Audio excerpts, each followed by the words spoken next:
Hello, everybody. My name is Juan de la Hoz. I'm going to be talking about sequencing technologies, in particularly Illumina today. I am a second-year bioinformatics student at UCLA, and so before everything, I would like to thank my sponsors and UCLA Computational Medicine Department.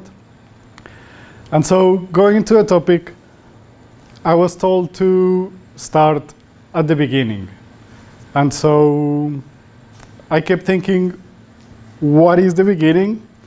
So I decided to start with this. What is life? Life with capital L. So I wanted to put this question first because we don't really know how to define life very well, but we know that life includes reproduction.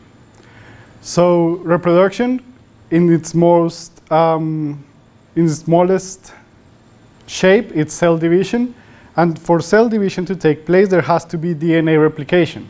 So this is something that you might have learned in your high school bio classes. There's mitosis, where cells divide from the mother cell into two daughter cells, going through DNA replication, and then separating chromosomes into the two different cells.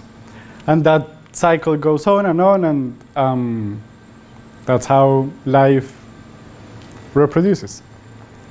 So DNA in the cell is stored as chromosomes. If you disentangle a chromosome, you get a strand of DNA. This is a very long molecule.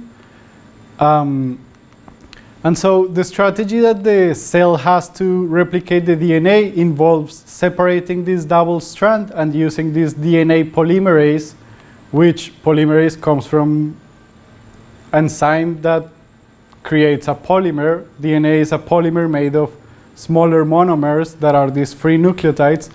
This enzyme takes nucleotides and adds them to one of the two strands.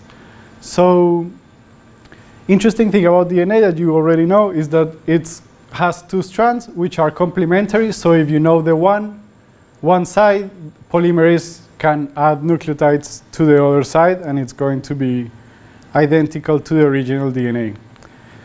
So what engineers came up with is, and biologists, is what if we just isolate this mechanism for DNA replication, and we just took the polymerase and a strand of DNA and created a new strand of DNA from there. And we can leverage that to do sequencing. So it's important to remember that the process is more complicated than that in the cell, but we can isolate this simple mechanism that the cell uses in order to read DNA.